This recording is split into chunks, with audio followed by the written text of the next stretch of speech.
ওকে প্রিয় শিক্ষার্থীবৃন্দ, আসসালামু আলাইকুম। আমরা This meeting is being recorded. তোমরা নিজেরা অন্য পার্সোনাল কথা বলবে না, ক্লাসটা রেকর্ড করা হচ্ছে। আমরা মোটামুটি সবাইকে অ্যাডমিট দিয়ে ফেলেছি। তো প্রিয় শিক্ষার্থীবৃন্দ, আজকে তোমরা বুঝতেই পারছো আমাদের আজকের আলোচনার বিষয় হলো অবস্থান সমানতা। অবস্থান সমানতাকে ইংরেজিতে পজিশনাল অ্যাসমার বলা হয়, পজিশনাল অ্যাসমার। তো আমি আজকে শুরুতেই একটা এক্সাম্পল দেব। শুরুতেই এক্সাম্পলটা দেখে আমরা পজিশনাল অ্যাসমারের ডেফিনেশন আমরা বলতে পারবো আশা করি। তো দেখো যে আমি এরকম খুব সিম্পলি একটা উদাহরণ আমি প্লেস করছি।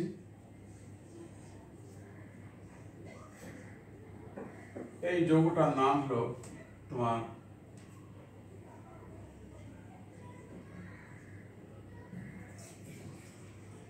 প্রোপেন 1 অল অথবা প্রোপানল 1। আমরা যেভাবে বলি, ভেঙে লিখলে প্রোপেন 1 অল হয়, আর আমরা যদি নর্মালি লিখি প্রোপানল 1 বা প্রোপানল 1। আমরা দুইভাবেই শিখব, আমাদের প্রয়োজন আছে। আমরা আস্তে আস্তে বুঝবো যে কেন আমরা দুইভাবে শিখছি। দুইভাবেই শিখবো কারণ পরীক্ষার প্রশ্নে অনেক সময় মানে তোমার প্রোপেন 1 অল এভাবে দিয়ে দেয় পরীক্ষার প্রশ্নে। এই জন্য স্টুডেন্টরা তখন ঘাবড়ে যায় যে এটা কি। এ কারণে আমরা দুইভাবেই শিখে নিচ্ছি। এখন এই যৌগটাকে দেখো, number 1, number 2 C3 CHOH C3। দেখো এবার আমি গতদিন তোমাদেরকে বলেছি যে যৌগ লেখার সময় সবসময় কার্বনের যোজনী 4 এটা মিলাতে হবে। হ্যাঁ, কারো যদি সমস্যা হয় বুঝতে, তাহলে সে কি করবে, সে আগে কার্বন কার্বন কার্বন এরকম আগে বসাবে। কারো যদি বুঝতে অসুবিধা হয় তাহলে সে আগে এরকম কার্বন কার্বন এটা বসাবে। বসানোর পরে এই 2 নম্বরে OH বসাবে, আগে ফার্স্ট 2 নম্বরে OH বসাবে। বসানোর পরে সে কি করবে, এখানে কারো হাইড্রোজেন গুলো পূর্ণ করবে। এখানে দেখা যাচ্ছে একটা হাত আছে, তাহলে আর 3টা হাত লাগবে, এখানে দেখা যাচ্ছে যে 1টা 2টা 3টা হাত হয়ে আছে, হ্যাঁ, কার্বনের, তার আর একটা লাগবে। তখন এখানে সে হাইড্রোজেন দিবে। হ্যাঁ, তারপরে এখানে দেখা যাচ্ছে যে একটা হাত ফাঁকা, বাকি 3টা হাত ফাঁকা আছে, তাহলে সে স্বাভাবিকভাবে এখানে C3 দিবে। হ্যাঁ, দিয়ে এইভাবে হাত পূর্ণ করবে এবং যৌগ দেখো সেম যৌগ হয়ে যাবে। যদি কারো বুঝতে অসুবিধা হয় তাহলে সে এইভাবে করবে আর কি। যদি অসুবিধা মনে করে কোন স্টুডেন্ট, তাহলে সে এইভাবে ভেঙে ভেঙে চিন্তা ভাবনা করে করবে। সময় লাগলেও অসুবিধা নেই, কিন্তু সঠিক হতে হবে। তাহলে এই যে যৌগটা, এই যৌগটার নাম হচ্ছে কি, এই যৌগটার নাম হচ্ছে প্রোপেন 2 অল বা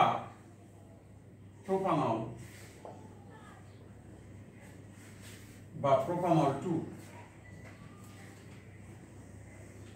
দেখো আমি দুটো যৌগ লিখেছি, ভালো করে খেয়াল করে দেখো সবাই। এই দুটো যৌগে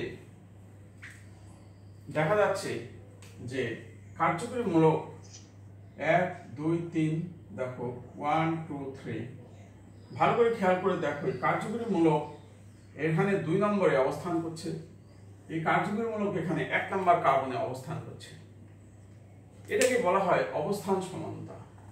যৌগদ্বয়ের আণবিক সংকেত সেম, কিন্তু তাদের কার্যকরী মূলকের অবস্থান ভিন্ন। এরকম হলেই তাকে বলা হবে অবস্থান সমানতা। তাহলে আমাদের সংজ্ঞাটা কি লিখব, আমরা এখন সংজ্ঞাটা লিখে দিচ্ছি, তোমরা লিখে নাও। দেখো দুটি যৌগের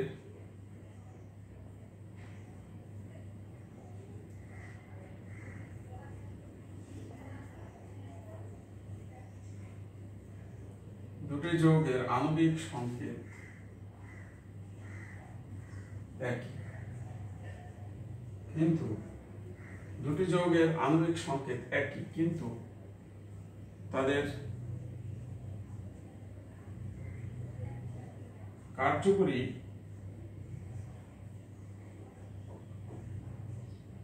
কার্যকরী মূলকের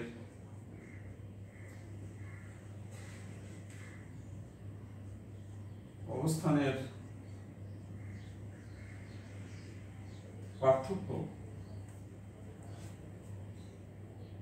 থাকলে তাদের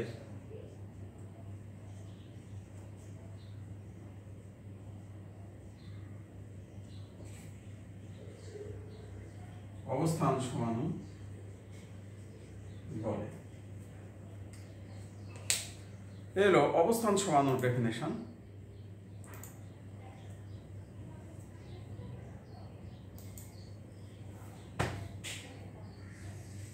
আশা করি তোমরা এবার অবস্থান সমানতার ডেফিনেশন তোমরা বুঝতে পেরেছ। জি স্যার, বুঝতে পেরেছি। ওকে, থ্যাংক ইউ। এখন আমরা আমাদের অবস্থান সমানতা কি, উদাহরণ এবং এর সম্বন্ধে টিকা লেখা, এটা অলরেডি ক্লিয়ার আমরা বুঝে গেছি। কিন্তু এখন আমাদেরকে যেটা করতে হবে যে আরো আরো আরো এক্সাম্পল দিতে হবে। আরো এক্সাম্পল দিয়ে দিয়ে আমাদেরকে টেস্ট করব আমরা যে আমরা পারি কিনা, অবস্থান সমানতা ক্লিয়ার কিনা, এটা আমাদেরকে এখন করতে হবে। তোকে আমি এখন তোমাদেরকে আরো অনেক কিছু উদাহরণ দিয়ে দিয়ে দেখাবো, আরো অনেক উদাহরণ আমি প্লেস করব। তো যারা পরে আসছে আশা করি তারা আমার কথা শুনছে, কিন্তু এত পরে আসলে হবে না। সবাইকে প্রিয় শিক্ষার্থীবৃন্দ, সবাই 12টা সর্বোচ্চ 12:10 মধ্যে সবাইকে জয়েন করতে হবে, সর্বোচ্চ। এটার জন্য মাথায় থাকে, কারণ এটা ক্লাসটা রেকর্ড করা হয়তো, এই রেকর্ড ক্লাসটা আবার আমরা ফেসবুকে আপলোড দেই। তো এই কারণে আমাদের সবাইকে 12:10 মধ্যে বুঝতে থাকতে হবে। এখন যদি আমি সবাইকে অ্যাডমিট দিই 12:20 পর্যন্ত, তাহলে তো আমার ক্লাস হবে মাত্র 20 মিনিট। তাই এইটা হবে না। এই জন্য ক্লাস ন্যূনতম যেন আমরা 30 মিনিট ক্লাস পাই, এই কথাটা ভেবে প্রিয় শিক্ষার্থীবৃন্দ তোমরা সবাই 12:10 মধ্যে সবাই জয়েন করবা। যদি 12:05 মধ্যে হয় তাহলে আরো বেটার, আমরা 35 মিনিট ক্লাস পেয়ে যাব। আমরা ক্লাস টাইমটা যত বেশি পাবো তত তোমাদের জন্য ভালো। তোমাদের ভালো বুঝতে হবে, তোমাদের ভালো তোমাদের বুঝতে হবে। তো আমি তোমাদেরকে নির্দেশনা দিলাম, আগামী ক্লাস থেকে অবশ্যই তোমরা 12:05 মধ্যে যদি সবাই জয়েন করে ফেলো তাহলে 35 মিনিট ক্লাস পাবে। ওকে, থ্যাংক ইউ। আমরা এবার আবার ফিরে আসি। আমরা এবার অতিরিক্ত কিছু উদাহরণ নিয়ে আলোচনা করব।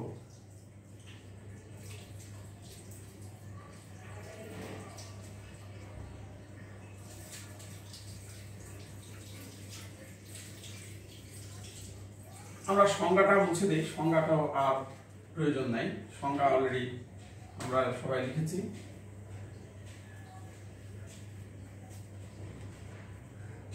এবার দেখো, সরি এখনো সবাই আসছে, এখনো অ্যাডমিট দিতে হচ্ছে, খুবই দুঃখজনক।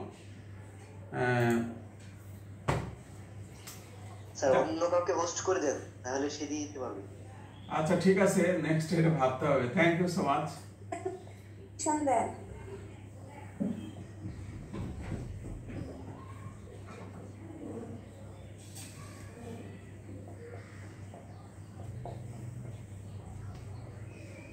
ধরো আমি স্যার মৌমিতা ইয়াসমিন ওয়েটিং রুমে ওয়েট করতেছে, যদি পারমিশন দিয়ে দেন। আচ্ছা ঠিক আছে, থ্যাংক না জয়েন করতে পেরেছি, সবাইকে দিয়ে দিয়েছি, সবাইকে দিয়েছি। জি স্যার, থ্যাংক ইউ। আমরা দেখো এবার অবস্থান সমানতা লিখছি। এখানে কার্বন দেখো কয়টা আছে, খেয়াল করো, 5টা কার্বন আছে এখানে, 5টা কার্বন। তাহলে 5টা কার্বনে আমাদের অ্যালকেনের নাম কি বলেছিলাম বলো? পেন্টেন বলেছিলাম, তাই না? 5টা কার্বনে অ্যালকেন যদি হয়, একক বন্ধন হলে পেন্টেন, আর দ্বিবন্ধন হলে নাম হয়ে যাবে পেন্টিন। হ্যাঁ, কারণ আমি তোমাদেরকে শিখিয়েছি যে এটা অ্যালকিন, অ্যালকিন অতএব নামের শেষে ইন যোগ হবে, এই জন্য নাম দিয়ে দিলাম 5টা কার্বন পেন্টেন। এখন নাম্বারিং করো 1 2 3 4 5।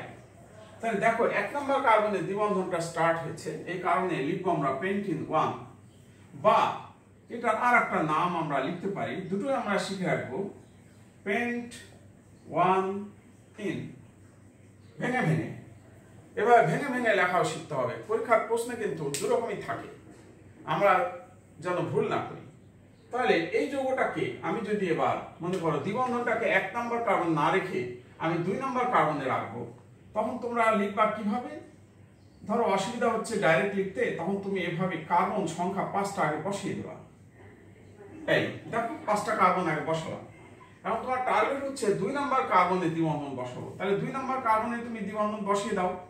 বসিয়ে দিলে, বসিয়ে দেওয়ার পরে তারপরে তুমি এই হাতগুলো পূর্ণ করো হাইড্রোজেন দ্বারা। তাহলে আমরা তো জানি যে কার্বনের যোজনী 4। তো কার্বনের যোজনী যদি 4 হয়, তাহলে এখানে একটা হাত, তাহলে এখানে লাগবে 3টা হাত হাইড্রোজেন দিয়ে দিলাম। এখানে খেয়াল করে দেখো এই কার্বনের 2টো আর একটা 3টা, তাহলে লাগবে কয়টা হাত? একটা হাইড্রোজেন দিয়ে দিলাম, বাস। এরপরে কার্বনে দেখো এখানেও 2 আর 3, 3টা হাত হয়ে আছে, তাহলে এখানে আর একটা হাইড্রোজেন লাগবে। তাহলে আমরা এখানে আর একটা হাইড্রোজেন দিয়ে দেবো এভাবে, CH, আর একটা হাইড্রোজেন দিয়ে দিলাম। এরপরে দেখো এই কার্বনে দেখো 2টো হাত, 2টো হাইড্রোজেন লাগবে, ভেরি গুড। এখানে দেখো আর 3টা লাগবে, তাহলে CH3 দিয়ে দিলাম, ভেরি গুড।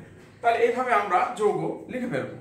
যৌগটা লিখতে যে আমি এটা বললাম যে যদি যৌগ লিখতে কারো সমস্যা হয়, তখন আমরা এইভাবে যৌগগুলোকে লিখে দেব। এইভাবে প্র্যাকটিস করে লিখবো, যাতে আমাদের ভুল হবে না, আমাদের কোনো সমস্যা হবে না এতে। ওকে প্রিয় শিক্ষার্থীবৃন্দ, থ্যাংক ইউ। এবার তোমরা দেখো এই যৌগটার নাম আমরা কি লিখব? এই যৌগটার নাম লিখব পেন্টিন 2, বা এটার নাম আরেকটা লিখব কি? পেন্ট। গুড, ভেরি গুড, বাস। এখন দেখো এই যৌগদ্বয় পরস্পর অবস্থান সমান। এই যৌগদ্বয় পরস্পর অবস্থান সমান। কেন অবস্থান সমান? কারণ তাদের কার্বন কার্বন যে দ্বিবন্ধন, কার্বন কার্বন দ্বিবন্ধনের অবস্থান 1 নম্বর এবং 2 নম্বরের অবস্থান 4, 5। এখানে কার্বন কার্বন দ্বিবন্ধন 1 নম্বরে অবস্থিত, এখানে মানে 2 নম্বর কার্বন অবস্থিত। তার মানে কার্যকরী মূলকের অবস্থানের পরিবর্তন ঘটেছে। দুটো যৌগের আণবিক সংকেত সেম হবে, কিন্তু তাদের কার্যকরী মূলকের অবস্থানটা চেঞ্জ হবে। এখানে দেখা যাচ্ছে কার্যকরী মূলকের অবস্থান চেঞ্জ হয়েছে, যার জন্য এই যৌগদ্বয় পরস্পর অবস্থান সমান। Yes sir, yes. এখানে কার্যকরী মূলক তো কোনটা? এখানে কার্যকরী মূলক হলো কার্বন কার্বন দ্বিবন্ধন। এটা ওকে স্যার। জি, কার্যকরী মূলক শুধু পরমাণু দিয়ে হয় না, চিহ্ন দিয়েও হয়। যেমন কার্বন কার্বন 3 বন্ধন, এটা কার্যকরী মূলক একটা, ঠিক আছে? মনে রাখবে কার্যকরী মূলক শুধু মৌল দিয়ে হয় না, চিহ্ন দিয়েও হয়। এই চিহ্ন দুটার মধ্যে একটা হলো 3 বন্ধন, একটা হলো দ্বিবন্ধন। হ্যাঁ, এই দুটো হলো অ্যালকিন এবং অ্যালকাইনের কার্যকরী মূলক। আর যদি কার্বন কার্বন একক বন্ধন থাকে, তাহলে কি হবে? তাহলে সেটা হবে অ্যালকেন। এটা হবে অ্যালকেন, এটা অ্যালকিন, এটা অ্যালকাইন। আশা করি তোমরা ক্লিয়ার বুঝতে পেরেছো। এবার আমি নেক্সট। কার্বন কার্বন এক বন্ধনেও কি কার্যকরী মূলক হতে পারে? হ্যাঁ, এটা অ্যালকেন বোঝা যায় যে এটা অ্যালকেন। অ্যালকেন গোত্র বোঝার জন্য একক বন্ধন। স্যার, এটার কি কার্যকরী মূলক হতে পারে? হ্যাঁ, এই তো বললাম যে অ্যালকেন গোত্র একক বন্ধনই একটা কার্যকরী মূলক। চিহ্ন দিয়েও প্রকাশ করা হয়, মৌল দিয়ে প্রকাশ করা হয়, পরমাণু গুচ্ছ দিয়েও প্রকাশ করা হয়। আমার প্রথম যখন ক্লাসে কার্যকরীমূলক বলেছি, তখন হয়তো আলোচনা করেছিলাম, অতটা পরিষ্কার হয়তো খেয়াল করনি। আমি আবার ক্লিয়ার করছি যে কার্বন কার্বন একক বন্ধন থাকলে, যদি অন্য কোনো মূলক না থাকে, যেমন ধরো আমি তোমাকে এভাবে একটু ক্লিয়ার করি, মনে করো CH3, CH2, CH3 এরকম আছে। এই যৌগটা নিঃসন্দেহে কি? এই যৌগটা নিঃসন্দেহে অ্যালকেন, কারণ এখানে সব কার্বন কার্বন একক বন্ধন আছে। এখানে অন্য কোনো কার্যকরী মূলক নাই, অন্য কোনো কার্যকরী মূলক নাই, শুধু আছে কার্বন কার্বন একক বন্ধন। এই কারণে এটা অ্যালকেন। এইভাবে আমরা বুঝতে পারি যে এটা অ্যালকেন। আবার দ্বিবন্ধন থাকলে বুঝবো অ্যালকিন, 3 বন্ধন থাকলে বুঝবো অ্যালকাইন। এই ওকে প্রিয় শিক্ষার্থীবৃন্দ, আমরা এবার ফিরে আসি আরেকটা উদাহরণে ফিরে আসি আমরা।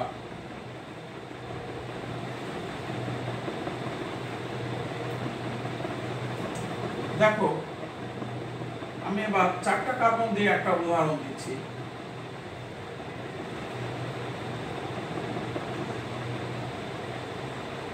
আমি এবার এই উদাহরণটা দিলাম। এই উদাহরণটাতে দেখো 3টা কার্বন কার্বন ত্রিবন্ধন আছে, তার নিঃসন্দেহে এটা অ্যালকাইন। এই জন্য এটার নাম কি হবে? এটার নাম হবে বিউটাইন। বিউটাইন 1 1 2 3 4। এখন এটাকে অথবা এটার আরেকটা নাম আছে, তোমরা লিখে নাও। এটাকে এভাবে লেখা যায় বিউট 1 আইন, বিউট 1 আইন, এভাবে লেখা যায়। শিখতে হবে, দুটোই শিখতে হবে। এরপরে দেখো এবার আমরা যদি এই যৌগটাকে এরকম লিখে, এবার ভালো করে দেখো যৌগতে সব কার্বন কার্বন, হ্যাঁ, একক বন্ধন, এটা 3 বন্ধন, এবং সব যোজনী দেখো 4 পূর্ণ আছে। এই জিনিসটা খুবই মারাত্মক। ভুল করে কেউ, হ্যাঁ, এই জায়গায় যদি কেউ CH3 না দিয়ে CH2 দিয়ে দেয়, তাহলে আর হবে না, তাহলে আনসার ভুলে যাবে। ভুল করে এই কাজটা করা যাবে না। এই জন্য সবসময় তাকে খেয়াল রাখতে হবে কার্বনের যোজনী যেন 4 হয়, এটা খেয়াল রাখতে হবে। তাহলে এখানে দেখো এটা 1 2 3 4। তাহলে এখন আমরা এটার নাম কি লিখব? বিউটাইন 2 বা বিউট 2 আইন। Very good. এই যৌগদ্বয় পরস্পর কি? পরস্পর অবস্থান সমান। এরা পরস্পর অবস্থান সমান। কেন অবস্থান সমান তোমরা ব্যাখ্যা করবে? কারণ এরা কার্বন কার্বন 3 বন্ধনের অবস্থান, একটা 1 নম্বর কার্বনে, একটা 2 নম্বর কার্বনে, ভিন্ন অবস্থানে। এই কারণে এদেরকে অবস্থান সমান বলা হয়। তো প্রিয় শিক্ষার্থীবৃন্দ, আমরা তাহলে এবার দেখো অন্য আরেকটা যৌগ দেখাবো। এবার আমরা অ্যালকিন দেখালাম, অ্যালকাইন দেখালাম, অ্যালকোহল দেখালাম। আমরা 3টা উদাহরণ অলরেডি প্লেস করেছি। এরকম ভাবে উদাহরণ আমরা আরো প্লেস করে দেখাবো তোমাদেরকে, আরো উদাহরণ প্লেস করে দেখাবো। আমরা দেখো এবার কিটোন গোত্রের উদাহরণ দেখাবো। দেখো CH3 CO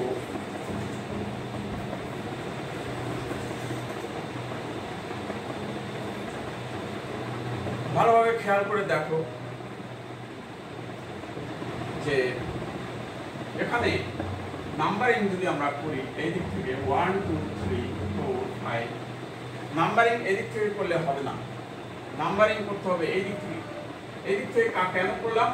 কারণ কার্যকরী মূলক এটা, এই কার্যকরী মূলকটা যে দিক থেকে গণনা করলে নিকটে হবে সেই দিক থেকে নাম্বারিং করতে হবে, এটা হলো নিয়ম। এখন এটার নাম কি হবে? এই যৌগটা হলো কিটোন গোত্রের CO মূলকের উভয় পাশে যদি কার্বন থাকে তাহলে এই গোত্রটাকে বলা হয় কিটোন গোত্র। এখন কিটোন গোত্রের নাম কি হবে? নামের শেষে কোন যোগ হবে, নামের শেষে কোন যোগ হবে। তাহলে যৌগটাতে কার্বন সংখ্যা আছে কয়টা? কার্বন সংখ্যা আছে 5টা। তাহলে আমরা লিখব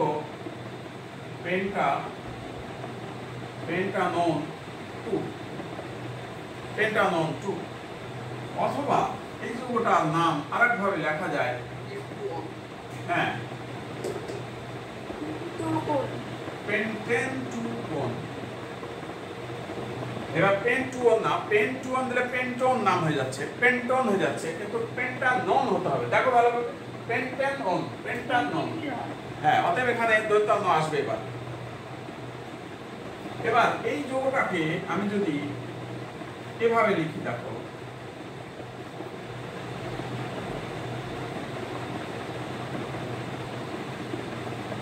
কয়টা হলো? 3 4 5, তাই না? ঠিক আছে, দেখো এবার এই যৌগটার নাম কি হিসেবে এবার আমরা লিখবো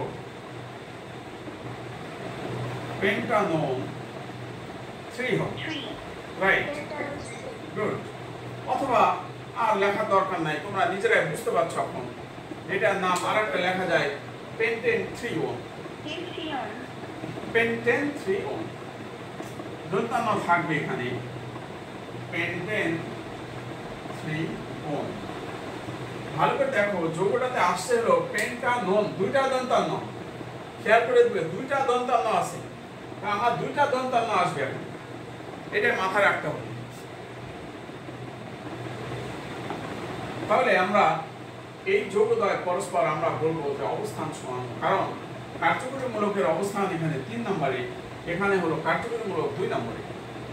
তো এরকম ভাবে উদাহরণ আরো অনেক দেওয়া যাবে, আমরা সবাই পারবো। এখন আমি কিছু বেনজিন চক্রের স্ট্রাকচারে কি অবস্থান সমানতা বোঝাবার চেষ্টা করব। দেখো বেনজিন যৌগ কিভাবে অবস্থান সমানতা দেয়, আমি এটা মুছে দিলাম, তোমাদের সবার আশা করি লেখা হয়ে গেছে।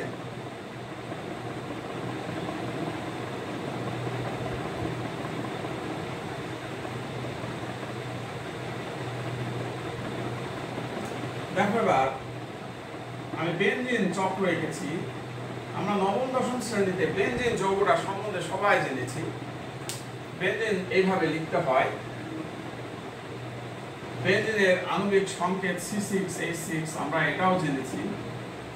এখন আমি বলছি যে এখানে আমি যদি এখন একটা ক্লোরিন দেই, তাহলে এই যৌগটার নাম হয় ক্লোরোবেনজিন।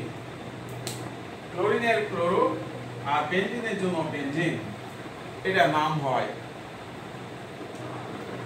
আমি যদি এবার এই জায়গাতে আরেকটা ক্লোরিন দেই, দুটা ক্লোরিন দিলাম, এখন এটার নাম কি হবে? এখানে 1 নাম্বার কার্বন, এখানে 2 নাম্বার কার্বন দিলাম, এর নাম হবে 1,2 dichlorobenzene. Very good, 1,2 ডাইক্লোরোবেনজিন, 1,2 ডাইক্লোরোবেনজিন। এবার আমি যদি এই যৌগটাকে এখানে একটা ক্লোরিন দিলাম, এই জায়গাতে একটা ক্লোরিন দিলাম, তাহলে নাম হবে 1,3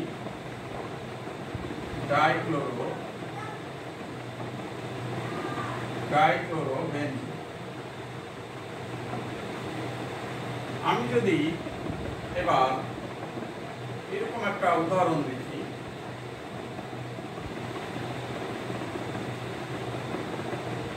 এখানে একটা ক্লোরিন দিলাম, দিলে নাম হবে 1,4 ডাইক্লোরোবেনজিন।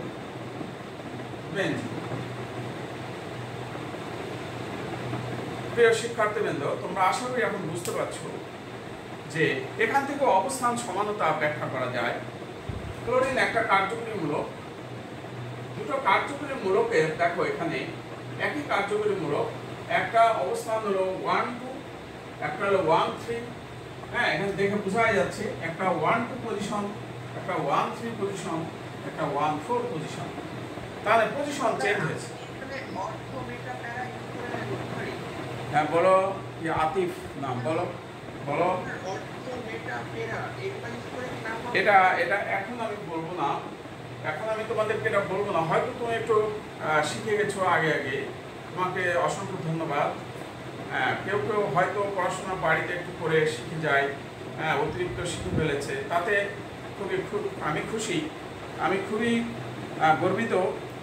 কিন্তু এখন আমরা অর্থ প্যারামিটার এটা এখন বলবো না, এখন বললে তোমাদের তালগোল পাকবে। এটা জৈব রসায়নের আরো কিছুটা পরে এসে আমরা এটা আলোচনা করব। আপাতত আমরা নাম্বারিং দিয়েই শিখবো আপাতত। ওকে, থ্যাংক ইউ।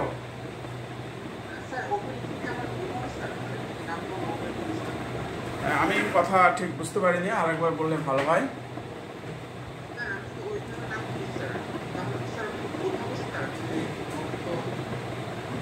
না, এগুলা আমরা পরে আলোচনা করব। অর্থ প্যারামিটার এখন আলোচনা করলে, এখন স্টুডেন্ট সবাই তো জানে না এটা, হয়তো তুমি শিখেছো, তোমাকে ধন্যবাদ। তো অর্থ প্যারামিটার যখন অধ্যায়টা আসবে তখন আমি শিখাবো, তবে অর্থ প্যারামিটার দিয়ে করলেও হবে, অবশ্যই হবে, কিন্তু এখন আমি ওই জায়গাটা বলবো না। এখন বললে অনেক স্টুডেন্ট এটা বুঝতে পারবে না। এটা যখন আমি ওই চ্যাপ্টারটা আসবে তখন আমি পড়াবো, বোঝাবো তখন, ঠিক আছে? এখন এখন যতটুকু প্রয়োজন, এখন সবাইকে নিয়ে ক্লাস করছি, অতএব সবার জন্য শিক্ষা এবার, এই জন্য আমরা এভাবেই শিখবো এখন আপাতত। ওকে, থ্যাংক ইউ, ধন্যবাদ আতিফ। ওকে, এবার আমরা তাহলে এটা মুছে দিলাম।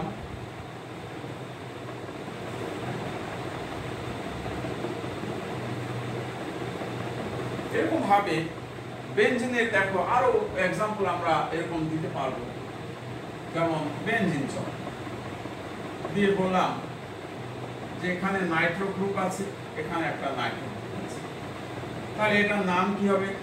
1,2 ডাইনাইট্রো বেনজিন, 1,2 ডাইনাইট্রো বেনজিন। যদি আমি উদাহরণটা এরকম ভাবে সেট করি, এবার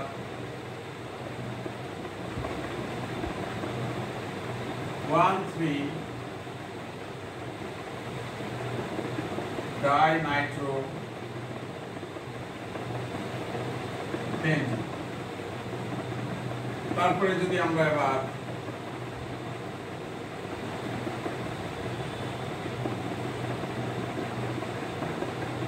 তাহলে হবে নাম এটা 1,4 ডাইনাইট্রো বেনজিন।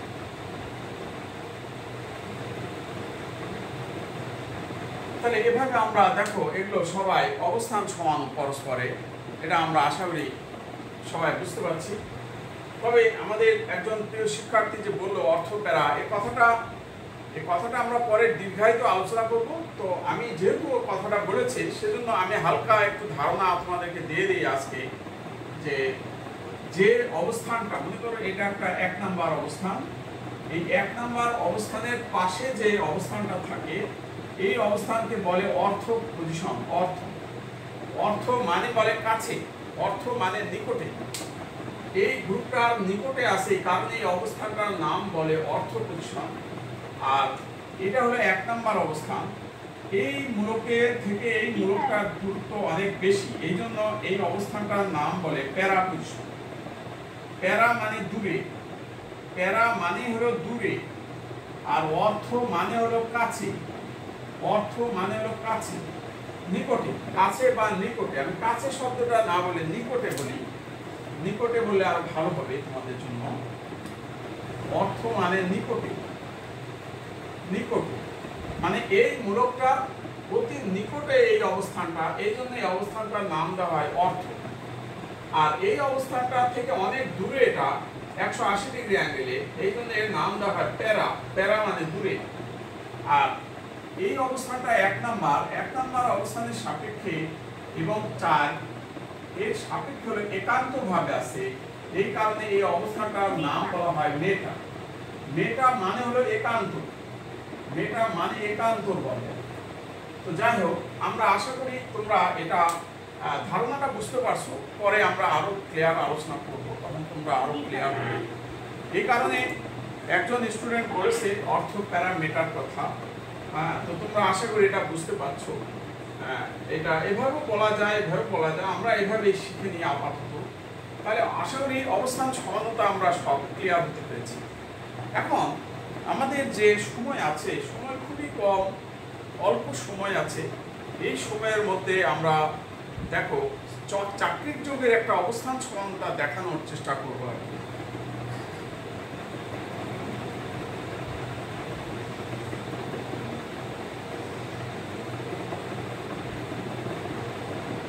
একটা চাকরির যোগ তোমাদেরকে আমি বলে দিলাম C6H12, এই যোগটা দিয়ে বললাম এটা চাকরির যোগ, এরকম বলে দিলাম চাকরির যোগ। কারণ চাকরির যোগের কিভাবে আমরা অবস্থান সমানতা দেখতে পাই। চাকরির যোগ 6টা কার্বন, 6টা কার্বনকে দেখো এইভাবে লেখা যায়, এরকম লিখলে তোমার C6H12 হয়ে যায়। এই যোগটা এইভাবে যদি নরমালি লেখো তাহলে এরকম। খেয়াল রাখতে হবে কার্বনের যোজনী 4, দেখো এই যৌগটাকে এভাবে লেখা যায়, এই যৌগটা আর এই যৌগটা সেম, এই যৌগটা থেকেই এটা লেখা হয়।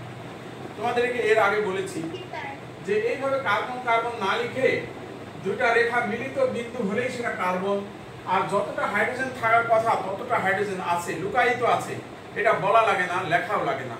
তাহলে এই যৌগটাকে আমরা সংক্ষেপে এইভাবে লিখতে পারি। এই যৌগটার নাম হলো সাইক্লোহেক্সেন। গুড। এই যৌগটার নাম হলো সাইক্লো লেখা হলো চক্রের জন্য, আর 6টা কার্বন আছে যার জন্য হেক্সেন, এবং সব দেখো একক বন্ধন আছে, সব একক বন্ধন, এই জন্য অ্যালকেন, এই জন্য নাম দেওয়া আছে হেক্সেন। আচ্ছা, এখন এই যৌগটাকে আমরা যদি এরকম ভাবে লিখি, দেখো 4টা কার্বন দিলাম, তাহলে এটার নাম সাইক্লোবিউটেন।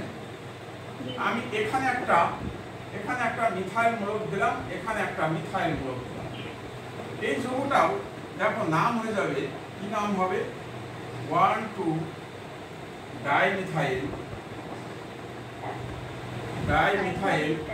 সাইক্লোবিউটেন।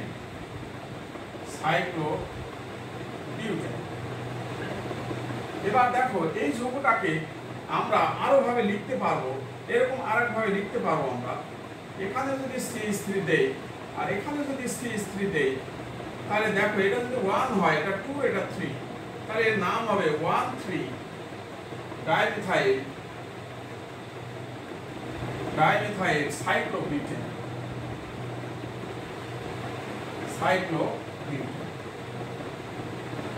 তাহলে প্রিয় শিক্ষার্থীবৃন্দ, ভালোভাবে খেয়াল করে দেখো, এরকম ভাবে এই যৌগটার পরস্পর অবস্থান সমান, এই যৌগটা পরস্পর দেখো অবস্থান সমান, আর এই যৌগটার সাথে এই যৌগটা হলো তোমার শিকল সমান, এটা মিলে শিকল সমান। আর এখানে নাম্বারিং দিয়ে দিই, এটা 1 নাম্বার, এটা 2 নাম্বার, এটা 3 নাম্বার। তাহলে লিখতে পারবো আমরা 2 ও 3 হলো পরস্পর, 2 ও 3 পরস্পর অবস্থান সমান। তাহলে তোমরা লিখে নাও। হ্যাঁ, এখানে 2 নম্বর, 2 ও 3 নম্বর যৌগ পরস্পর অবস্থান সমান,